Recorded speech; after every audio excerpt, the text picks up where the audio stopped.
We uncovered some family history. Play the theme music.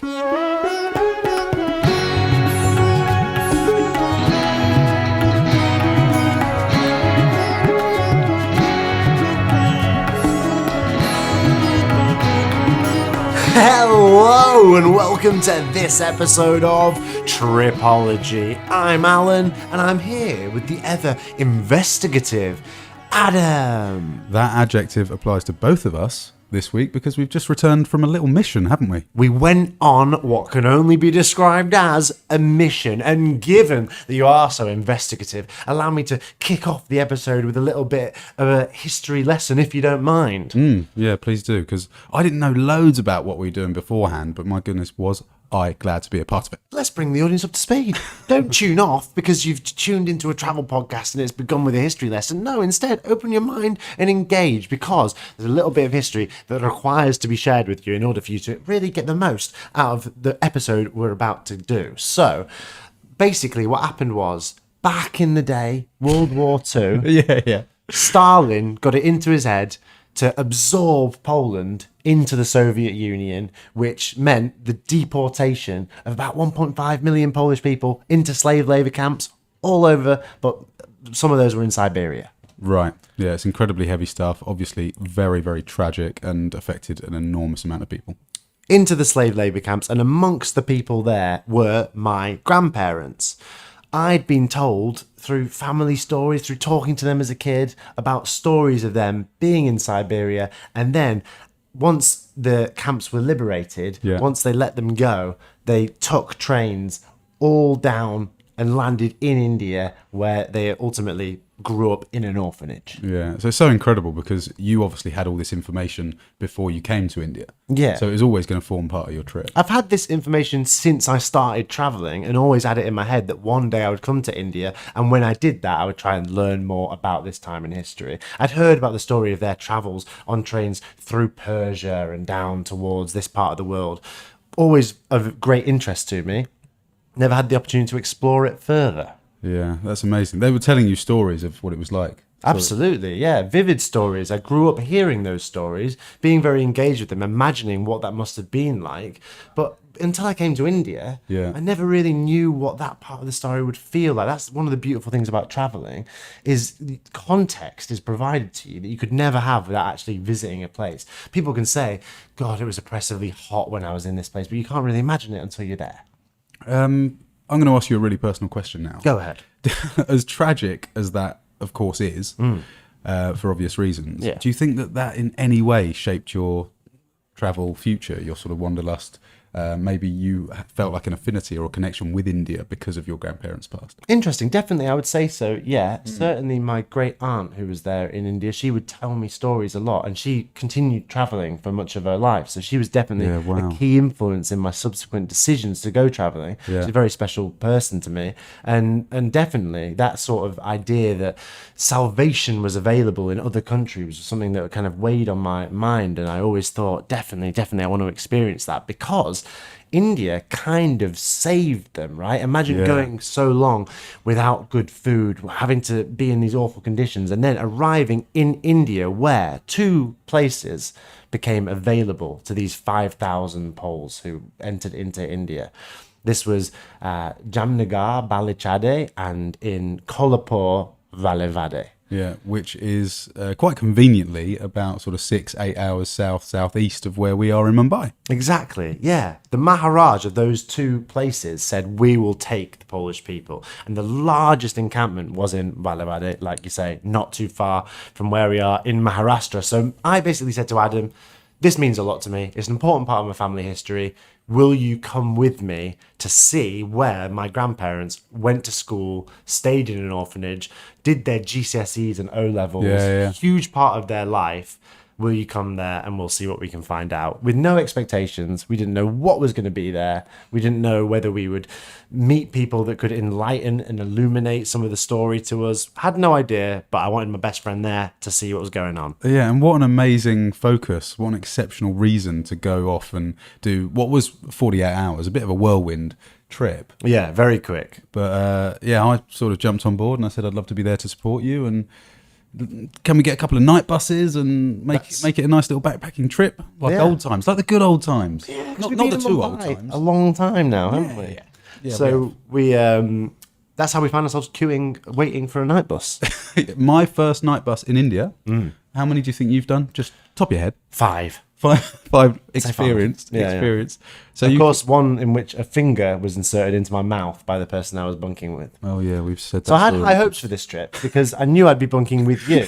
Yeah, it was only going to be my finger, if anything. Very unusual if after kind of this long of our friendship, it really just been you'd been playing a waiting game to finally get on a night bus with me. Yeah, as long as I can just be next to you and I'm going to wait until you fall asleep. Now, get the finger in his mouth. Yeah, so I was confident about it. We took a night bus to Kolhapur. It was good, I thought. Very comfortable. Really comfortable. I mean, we were kind of looking at each other on the night bus thinking, why don't more people travel like this? It's a luxury, I think. Very, very comfortable bus. Privacy curtain, nice mattress with fresh sheets laid on them. And how funny was it? Our neighbour next door, we'd been in the night bus for about 30 seconds and our neighbour next door was FaceTiming his family. Yeah. And we just got handed the phone and he was like, speak to my wife and daughter. Yeah, talk to the kids for us, will you guys? We're like, yeah, okay. And they invited us to their house. Yeah, they asked us where we were from, invited to their house. They said, you've got a place to stay in Kolhapur now. I thought I'd better take my finger out of Alan's mouth, otherwise it's going to look weird. We didn't know at that point whether we were going to stay the night in Kolhapur and try and get it done in one shot, did we? Yeah, it's difficult, isn't it? Because even now, as what I would consider quite a seasoned, well-experienced traveller, I'd agree. I still have this like very optimistic idea that I'm going to get to a destination and things are going to be quite simple. I'm going to be able to find the train station or the hotel very quickly or the hostel or a restaurant or whatever. And inevitably you get there and everything goes to shit. Yeah. But that was the opposite for us, I would have said. I would say this trip, spoiler alert, went about as smooth as things could go. Yeah. We arrived in Kolhapur. I slept great on that night bus, just thinking everything's great and we're traveling again. We're going to learn about my family. We arrived in Kolhapur and I actually thought Valivade, the town, the village, just outside of Kolhapur is where my grandparents actually attended this orphanage. And it is a village. Tiny village. I thought there's not going to be much to do that because I think it's just basically there's a memorial plaque that says 5,000 Poles went to school here from 1942 to 1947, right? Right, yeah. That's all I thought it was going to be. So I said, Adam, let's not head straight to Valivade. Yep. Let's just see a little bit of Kolhapur first because I honestly think we'll be in Valivade for a couple of hours and then we'll come back. So we first went to this Hindu temple, the Mahalakshmi temple in Kolhapur. We queued for ages to get to that temple. And we got there fairly early because we got off the night bus at probably about 7 a.m, wasn't it? About 7 a.m, yeah, early enough. Two cups of chai right out the gate. Yeah. And then we were sort of sauntering around and we looked on the internet to see what there was to do. And it is one of the most famous things, the biggest tourist attraction, I think, is that temple in Kolhapur. In Kolhapur, yeah. So we headed over there and the queue to get in was quite busy at about 8 o'clock in the morning or whatever. So we joined the queue, didn't think too much of it, shoes off around one corner, go around to the back of the queue. And then the queuing was just not what I wanted to be doing at that time of the morning, I'll be honest. In the baking heat. And then after an hour of queuing, told you can't enter the temple because you've got bags on. Well, hang on, let me just specify. We were actually told by two people that we could enter with the bags. And then the third security guard said you can't enter with the bags. So Adam very kindly said, Alan, I will take the bags. You just go in the temple. I'll wait here. Yeah. Queue the most hectic, chaotic hour of my life. Imagine queuing inside an onyx blackened temple to Lakshmi and to Kali, and it's oppressively hot. They've got a couple of fans in there, baking, and you cannot move for people inside a very, very tight space. Everyone's shouting, everyone's chanting. Really? But there's no movement in the queue, so you're just stuck there stationary for an hour in this heat, and there's no way you could like push forward or get back. Are people still trying to like shove themselves kind forward? of like slowly inching, but it was like really, really brutal. Yeah, God. Did that for an hour and a half, I would say, and then you finally get to like an idol of Kali. You know me, I love learning about Hinduism and religion, but this was just an incredibly chaotic, hectic experience. I came out of there drenched in sweat saying that was a wild, wild experience. Yeah. And you'd had a crazy time while I was in there as well. Yeah, I'd just been standing outside guarding the bags, and after a while, I mean, because you're usually the only white guy around, I was sort of roped into taking photographs of strangers, which is not unusual, but I just hadn't experienced it to that level because I've always been in Mumbai, and Delhi, which is quite more of a melting pot. Yeah, I'm not going to say multicultural, but it's there are lots and lots of Westerners here anyway. But then you go somewhere like Kolhapur where there aren't many, and all of a sudden I'm getting handed people's kids to take photos. Hundreds of photos. This guy talking about it. I think as well that once people feel like they've got license to ask you if you can have a photo, there's a queue that starts forming, and you know, I can't say no, can I? Really? I mean, I think I'm like that. I think I just say, oh, it's only one more photo. And you're a nice guy. Well, I don't know if that's nice, polite, and ineffective. But I tell you what, the fact that you were kind to people, the fact that I had spent so long queuing to see an idol of Kali, these things must have led to quite positive luck for us both, because then we decided to hop in a rick and go to Valivade. We did. Great pronunciation. Thank you so much. We were saying Valivade because it's spelt with V's. Two V's. V's in English. Yeah. But I think the correct pronunciation is Valivade. That seemed to yield the best results when communicating to people. And when we first arrived there, it looks like a very rural outskirts village where a few people would live, maybe a couple of little corner shops, but mostly sort of empty dust road. Yeah, kind of agricultural community, maybe a couple of fields, a couple of cows. And I was trying to use Google Maps to navigate. I thought, well, where's this memorial pillar that I know there's there? Maybe there's a Polish cemetery there. Google Maps yielded no results at all. I think, goodness me, have I kind of dragged us all the way out to this place? And maybe sometimes Google Maps isn't the most reliable in India. I thought, God, I really hope there's like something we can see here. Yeah, we were looking for some respite as well from the heat because it was so hot, wasn't it? And the sun was out.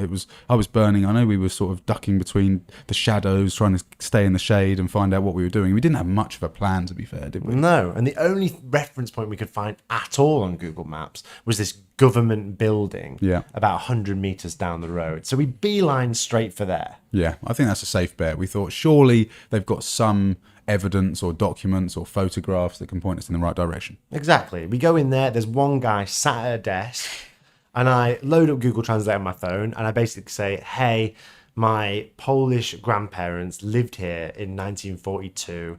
They attended the orphanage. They always told me great stories about how, you know, this was a salvation for them and how they had a great, time, learning and being educated here. We just want to know if you guys have any information. Google does a great job of translating that to Hindi. I can only assume that the idea was communicated perfectly. I handed my phone over to the gentleman. Would you say it was met with a somewhat blank expression? Yeah, blank. I'd say blank. It was almost like it was still written in English. Yeah. He handed it to someone else.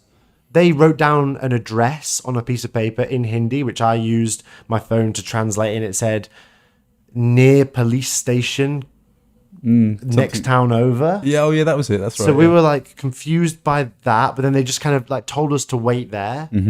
Perplexed look on their face. I thought, oh God, maybe this hasn't kind of gone anywhere. Then another gentleman came and said, chai. And we went, you know, we really damn well would love some chai. We would love some chai. They go and take us into another building. They serve us chai. We're sat there. Again, I thought, let's go back to basics. Been traveling a long time.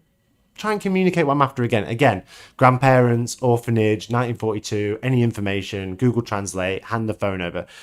It's read by the two people now sat there. Not really anything in the way of a reaction. I was hoping maybe they would write something back and give me some information. That didn't happen. No. Handed me back the phone. Would you like some biscuits? Yes. We would like some biscuits. Now we've got chai. We've got biscuits. A third attempt, you know, really, it's the Polish relatives. The chai and the biscuits are nice. I really would love to know about the Polish relatives. No response, but the biscuits were lovely. Another few people come into the room. Yeah. Now there's me, you, and 5 other people. Yeah, I think there were 5 other people just sort of standing around. We're all kind of looking at each other and... No one providing any information back and forth. The only information exchange is via Google Translate, and it's a one-sided exchange. Yeah. I thought maybe this isn't going to happen for us.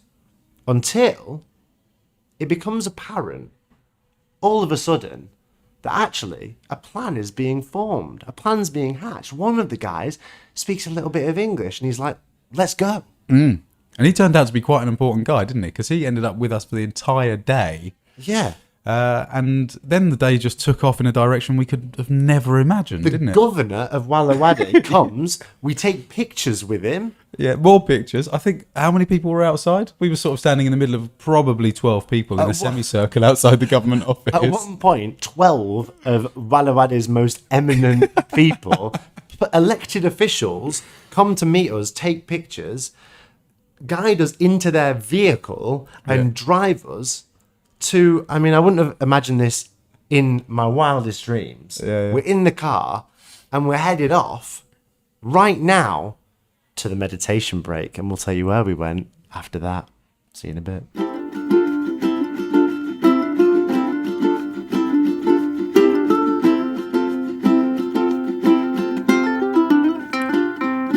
And like a car climbed into in Valivade and off to a destination as yet unknown, allow your conscious mind to return into your brain as we tell you all about our time searching for information about my Polish ancestors in Kolhapur. So we're there in the car. We've got the governor of Valivade. We're driving off. They tell us that they're taking us to the exact location where my grandparents went to school whilst they were in Valivade. And what sort of emotions are you feeling at this point? Because when I knew that was going to happen, when it became clear that we were going to get sort of escorted around the town and go to all these places that your grandparents grew up, I just felt a sort of, I don't want to use the word wholesome, but I felt incredibly moved, really, really happy for you, obviously. Yeah. And because we were quite tired from the night bus and we then didn't have a plan in the morning, didn't seem like anything was going anywhere, and then it just completely flipped on its head. It was just absolute elation. There's a lot of relief, a lot of elation. It was like amazing. This is actually going to be a valuable experience. Yeah. I was excited as well because my mum was very interested in, like, obviously learning this is her parents and her, you know, it was an important trip for you to do for your family. Absolutely. Yeah. So I was really excited about that. And just to be looked after by those people, you know, now I knew, okay, we're not going to have to like search and investigate. We're literally going to be guided by these amazing, kind people who have obviously, they're excited to share stuff with us. Yeah. They drove us to the site where the school was. I mean, it was incredible, wasn't it? Yeah. The original classrooms, the buildings unchanged, the original desks from the 1940s. I know. There was an aura about it, wasn't there? To see those, to know that my grandparents and my great aunt, they were sat at those desks kind of getting an education for the first time. Imagine coming from a work camp in Siberia, your whole childhood like ripped to pieces by this ongoing conflict, and then, you know, suddenly you're getting an education. What an amazing feeling that must have been for them. I know. The thing that brought it to life for me as well is not only you being on the phone to your mum, bless her, and showing her around the courtyard and stuff, but actually seeing the photos of your grandparents in those classrooms and being able to recognise the same surroundings and environment. It's like, oh my God, this is really it. This is so crazy. This tiny little village in the middle of nowhere, so to speak. And your grandparents it must have been so where different. No tourists would go to either. It's just not somewhere where you go unless you had a vested interest. And we had those reference pictures, which actually, you know, my grandparents are in them. We can see them. And then there's also lovely paintings on the walls around the school, isn't there? Murals that have subsequently been made. Yeah, sort of linking Poland to Valivade. And yeah, it's just wonderful. Really, really lovely experience. And you touched on me being able to call my mom and like show her around via video call. I mean, technology truly amazing that I could sort of teleport my mum, who has obviously meant a lot to that place, so she could see it, and that was obviously a really emotional, beautiful thing.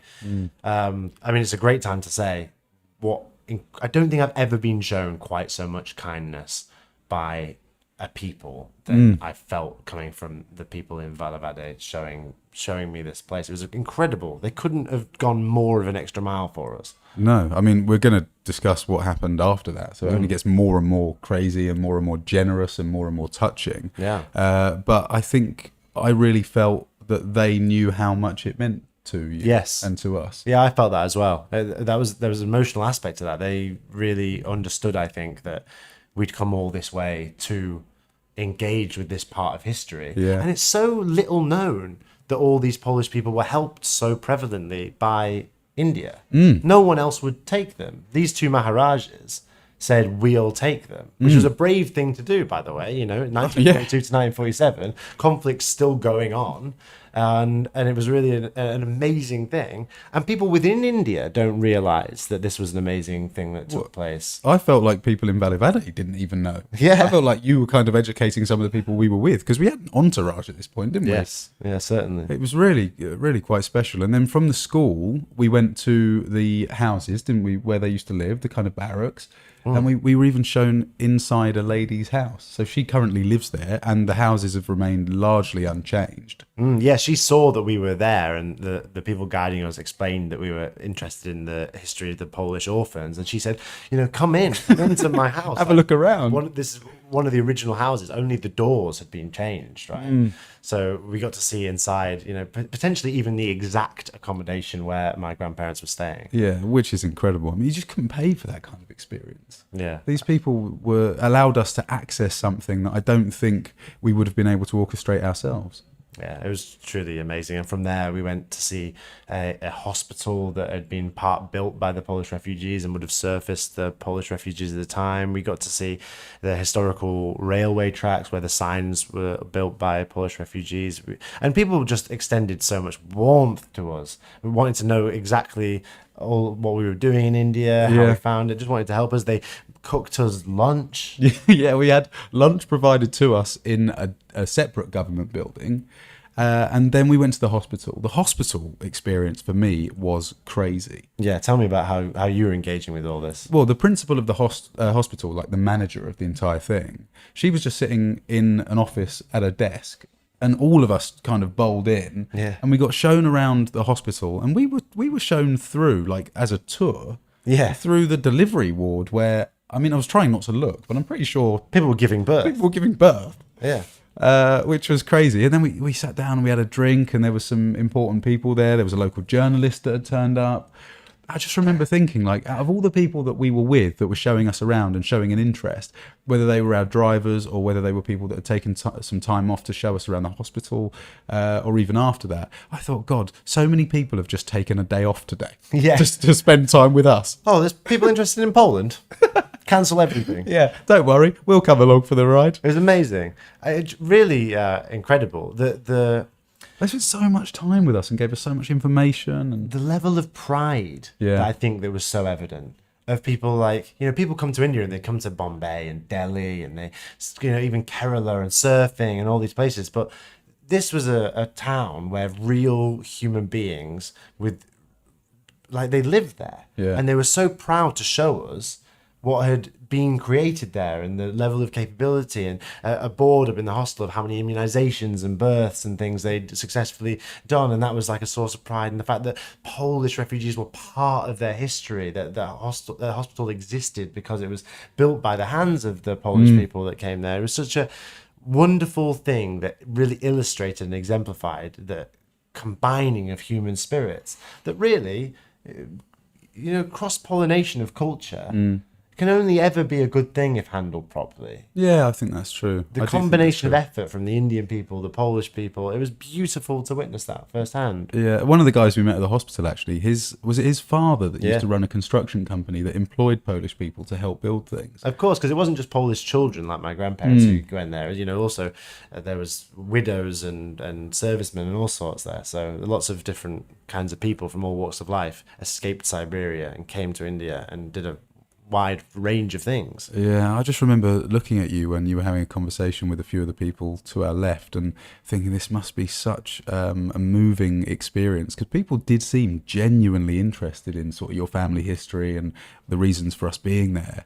And I did feel like we were kind of being treated like celebrities to a certain extent. It was crazy. It was really remarkable. And it was moving and emotional, because my grandparents and my aunt, my babcha and my chacha, they're not around anymore, right? But it really did feel like such a connective thing. I don't think I've ever felt more connected to them in some sense, Yeah. Really kind of provided me with a through line of connection. I felt like almost like I could perceive their energy about the place, which is, again, an unusual, maybe esoteric concept. Yeah, quite an abstract thing to ask this, but did you feel like there was almost a homecoming or a sense of belonging, or like you'd been to Valivade before somehow? Was there anything of that nature? You felt quite comfortable and safe there for any reason? Yeah, definitely. I think, have you ever been back to see like the town that your parents grew up in or something? There's like a sense of this was a life before I lived. Yeah. And it gives you a context that actually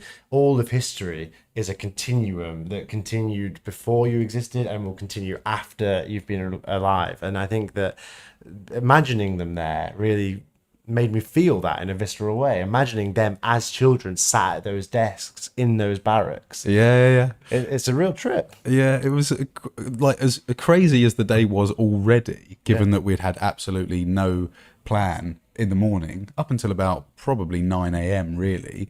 And then mid-afternoon, when we were having lunch, that one of the governors said we should go to the palace and see if we can get some more sort of information. They've got documents and records and photographs. Maybe we should give the royal family's assistant a call and see if we can go and meet them. You can't write it. Yeah, there was a time where it looked, for all intents and purposes, like we were going to meet the royal family of Kolhapur. Yeah, they were like, oh, how long are you going to be here for? And I thought, oh, because we're only going to be here for another 8 hours or so because we're going to get a night bus this evening, there's absolutely no way in hell that this is going to be possible. Yeah. And we were like, yeah, we're probably going to leave tonight around midnight on a night bus. They're like, okay, we'll call them now.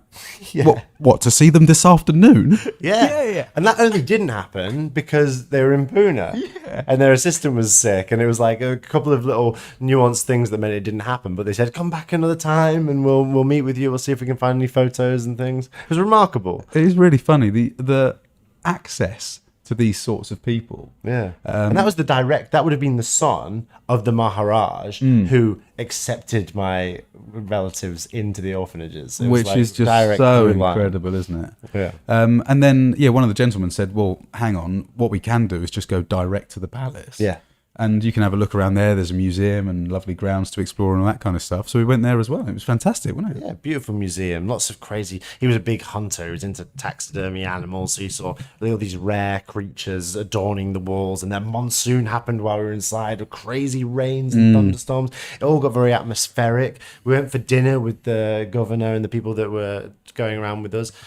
All this just makes me think travel as a wide concept, because this is history and family and all that stuff, but really travel is the thread that runs through it all, because you just couldn't do this unless travel was a big part of my life. I would have to take a separate trip out to India to go to this remote place. I remember thinking when we were on the night bus and with those people that actually it's quite inaccessible unless travel's a big part of your life, because like the logistics of getting to Valivade and getting back and all that stuff, and using Google Translate to communicate effectively and meeting those people, and it's all kind of stuff that you learn on the road, isn't it? I don't think that'd be necessarily easy just for someone who had never traveled to go and orchestrate. I suppose it's really difficult for me to be in that headspace because we kind of took it in our stride. Yeah. But it's extraordinary, really.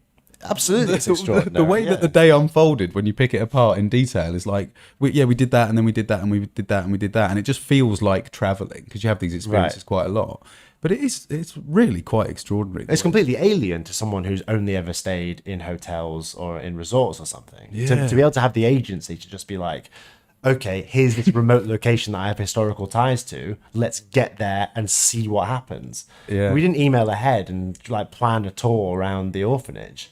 It just happened because we showed up. Yeah, it's quite ridiculous that we thought it would be possible, but maybe justified by the fact that it was. Yeah, it really surpassed my wildest expectations. It was crazy. We've only got like incredibly fond memories of that place now. Yeah, and seriously, because they'll listen to this, I'm sure we'll send to them. For everyone who helped us find stuff from my ancestors past, and I just want to extend my absolute gratitude, because scarcely have I seen such brilliant people show so much kindness to strangers. It was truly remarkable, and we'll email back and forth, I'm sure, and stay in touch. It was beautiful. Yeah, thank you 1,000 times. And just the way that they were so sort of humble. And when we said, thank you again, we cannot tell you how much we appreciate this. They said, okay, that's fine. You'll get us back when we're in London. Yeah, and it's just, it's coming from the goodness of their heart. They just want to make sure that it's out of pure sort of kindness and love and understanding that they're doing this. And it's absolutely no skin off their nose. Yeah, it was just all round such a wonderful experience. And I felt like it was over in the blink of an eye, because then we were sort of back on the night bus back to Mumbai, and that was much more eventful than the previous night bus. Yeah, it was a little crash, wasn't there? A taxi cab smashed into the back of our bus while we were sleeping. Me and Adam were sleeping on the back of the bus. Yeah. Woke up with a huge bang. Car had slammed into the back. It was crazy. I thought, thank God, my bag wasn't under the bus. We had our bags with us. Right, yeah. Yeah, because we pulled into Mumbai again about 7 o'clock or something. We were stationary in the bus by the side of the road when the cab hit us. Yeah, we were parked. I don't know how that happens. It was nuts. Yeah. I don't know how that happens, because there are so many times in Mumbai where I'm absolutely certain beyond all reasonable doubt that a major accident is about to happen, and it doesn't. You always get desensitized because it never does. Until you're in a context where I actually felt completely safe. We were stationary. It's the only time I've ever been in a vehicle in Mumbai and been certain that an accident wouldn't happen, and it did. And it was a major one. We looked out the back of the bus. I remember thinking, when I heard the crunch, I thought, there's no way in hell that is not a major accident. And a full-on fight broke out between the driver of the car and someone else. Got out, a big tussle started. They wanted money for the bus and for the cab, and people was fighting. It was bedlam out there, wasn't it? Yeah, you just never know what's going on. I mean, the poor cab driver, the front of his car was absolutely fucking minced. It was a write-off. Yeah. Although, who knows? I mean, I've seen crazier things be repaired here. Have you got some duct tape and a screwdriver? Remember we saw that guy with that smashed up bowl once, so he just tapped it with a hammer and it went perfect. Totally, yeah. It became more shiny. They can repair anything here.